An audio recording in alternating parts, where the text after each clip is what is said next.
Il trattamento TMJ Rehab è un trattamento sviluppato presso il nostro studio che rappresenta un po' l'evoluzione delle terapie ignatologiche, cioè quelle terapie volte a sistemare le problematiche non solo masticatorie ma anche muscolari ed articolari, di cui sempre più un numero esteso di pazienti ne soffre. Questa terapia è multidisciplinare, parte da un primo approccio terapeutico fatto con un bite, che può essere un bite di riposizionamento o un bite kinesiologico, che serve a riequilibrare la posizione della mandibola rispetto ai muscoli e alle articolazioni. Quindi rigenera un equilibrio funzionale tra denti, muscoli e articolazioni. Una volta ritrovato questo equilibrio, deve essere finalizzato.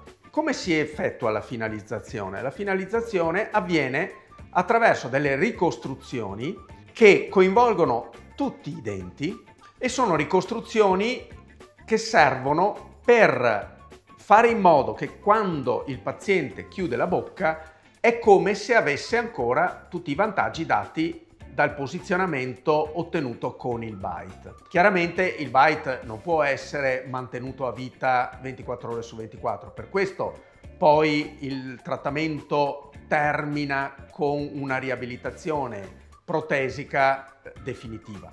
Attraverso quindi questi rialzi, che possono essere in materiale ceramico sui denti posteriori e faccette in ceramica sui denti anteriori, noi andiamo a ricostruire tutta l'armonia estetica e funzionale del paziente, facendo sì che da quel momento in poi l'equilibrio tra muscoli, articolazioni e occlusione si mantiene nel tempo.